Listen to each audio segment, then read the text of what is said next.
Hello, everyone. My name is Elise Wade, and I'm going to be discussing anxiety and depression within the LGBTQ community.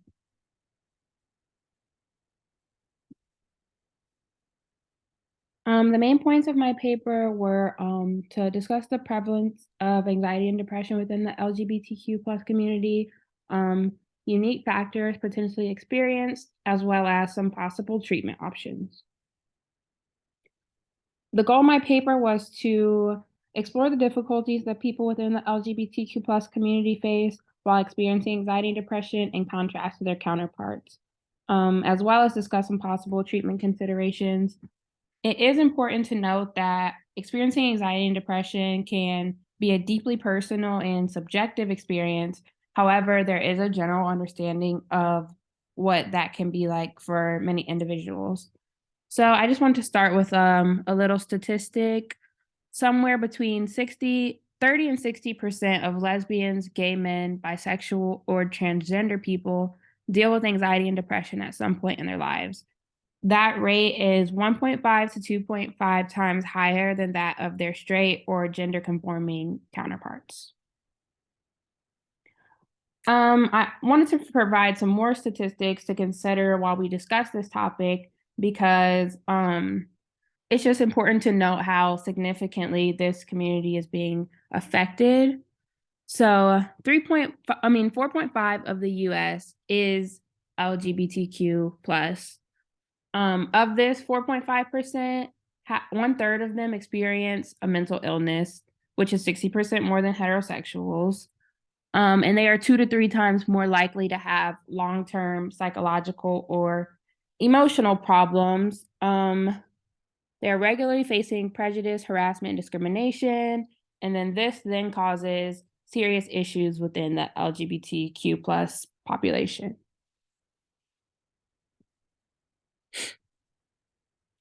Next, for context, I just wanted to provide a quick overview of what anxiety and depression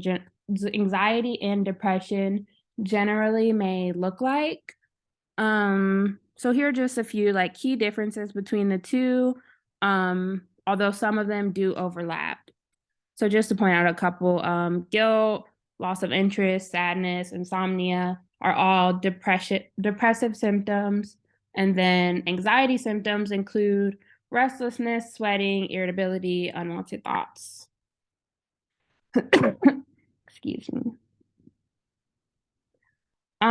Addressing minority stress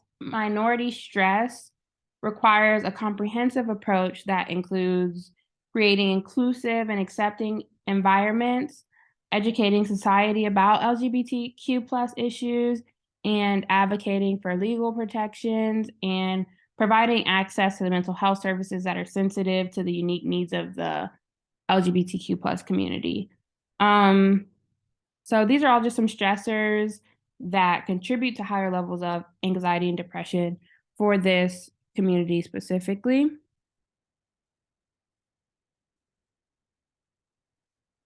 Internalized homophobia and transphobia is also a factor that is kind of exclusive to this community. This idea refers to self-directed negative attitudes, beliefs, and prejudices that individuals within the LGBTQ plus community may internalize about their own sexual identity. This occurs as a result of social stigma, discrimination, and heteronormative expectations. This internalized homophobia can lead to increased self-doubt, shame, and distress, contributing to anxiety and depression. Another thing that plays a part in the LGBTQ pluses experience with anxiety and depression is the coming out and identity development. So some factors to consider with this are lack of support from friends and family, possible rejection from maybe coworkers, friends, family, anybody. Also the continual growth into identity development. Coming out is a significant milestone in the lives of many individuals within this community. However, it can also bring about several challenges. So next I have a video um, that'll show a little bit about the lack of social support within this community. My son Andrew was always a joy to be around. He was smart and talented with a personality that just drew people to him. And he is all of those things and more today. I always taught him to be accepting of other people and to be true in everything you do. That's why when Andrew was suddenly fired from his teaching job for being gay, I literally felt my heart break.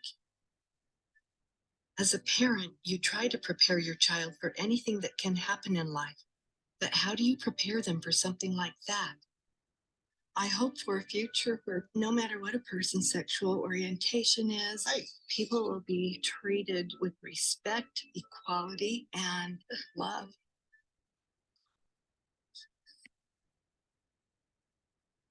Sorry if you missed that because of the little pop-up. But when I was watching this video, as soon as I heard her say that he was fired because of his sexuality, the first thing that came to mind was like, wow, is that not illegal? And so this little clip at the end here really surprised me to learn that 30 states it is actually legal to fire, evict, or deny any services to LGBTQ plus people. My son Andrew was The LGBTQ plus community faces quite unique challenges in finding supportive communities or just in encountering unsupportive environments. This can bring about feelings of isolation and loneliness. The absence of this social support networks can be a contributing factor to anxiety and depression. Next, I have a little picture with some statistics about the health disparities within this community. Um, this refers to the unequal distribution of mental health outcomes and access to mental health care among different groups. Within the LGBTQ plus community, there are pretty notable mental health disparities compared to the general population. Uh, these barriers to culturally competent care, discrimination in healthcare settings, and limited access to mental health services can all impact the experience of anxiety and depression. Addressing these mental health disparities requires a multifaceted approach. This includes requiring resources and support networks specifically tailored to the unique needs of the community that can help improve the overall well-being.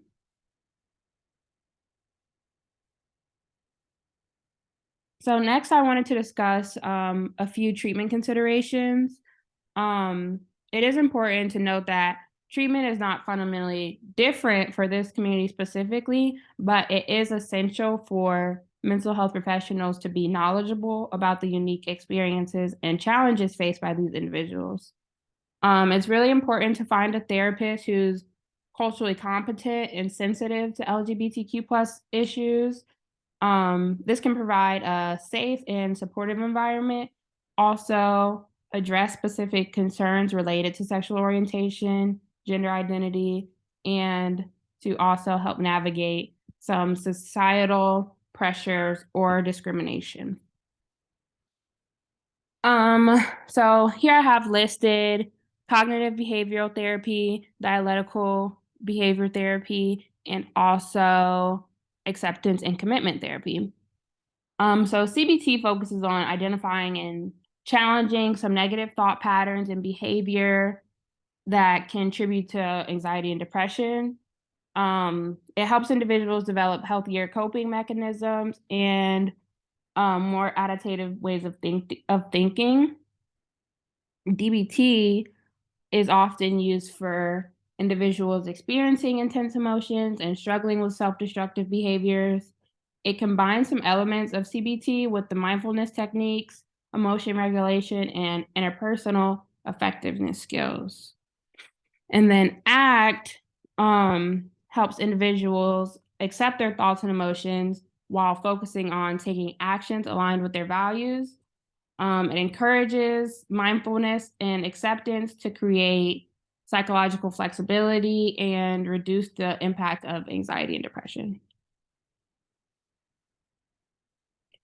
So, just to kind of wrap things up, while anxiety and depression can be prevalent within the LGBTQ plus community, there are a few things that we should remember. It's very important that we approach each individual as a unique individual with diverse experiences and needs. It's important to help create supportive and inclusive environments and also do the best that we can to be an advocate. Thank you.